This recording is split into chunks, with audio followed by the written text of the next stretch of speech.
Hello दोस्तों, नमस्ते, प्रणाम। और मैं हूँ सीमा मौर्य। मेरा चैनल है सीमा रंगत। आप सभी को सीमा रंगत चैनल में स्वागत करती हूँ। दोस्तों, आप लोग कैसे हैं? उम्मीद करती हूँ आप लोग स्वस्थ होंगे, मस्त होंगे, अपने अपने कामों में व्यस्त होंगे। दोस्तों, आप सबके बीच में एक सुहर गीत लेके आई हूँ दोस्तों। और ये सुहर गीत बेटी जन्म पर है।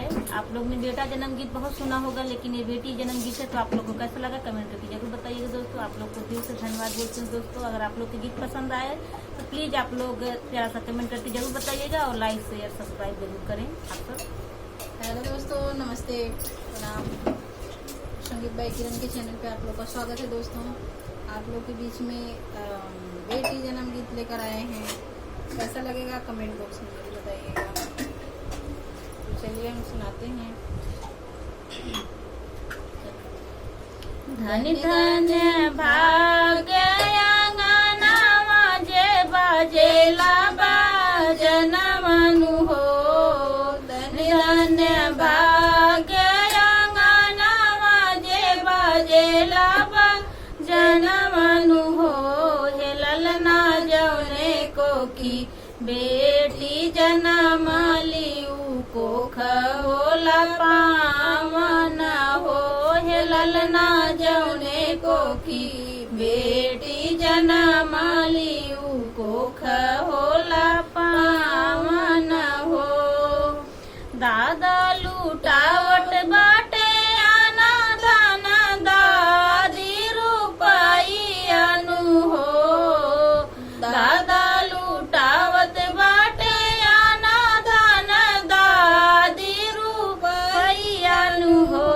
हे ललना देखी देखी हर सला जियरा लागे लालू भावन हो। हे ललना देखी देखी हर सेला मनावा लगे लालू भावन हो।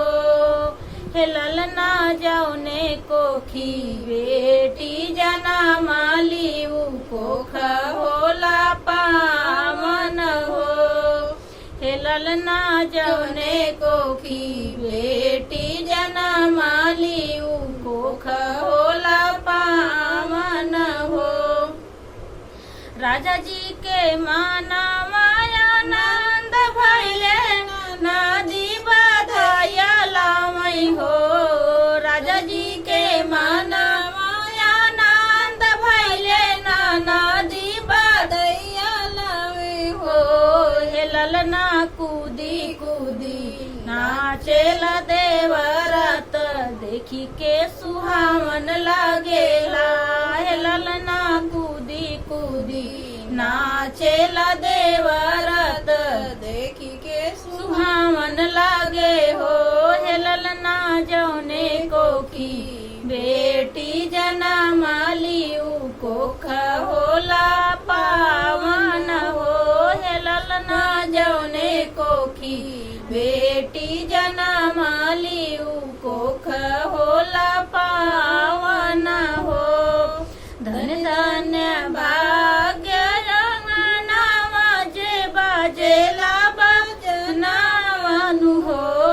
हे ललना जौने को की बेटी जन्म लियू कोख होला पावन हो।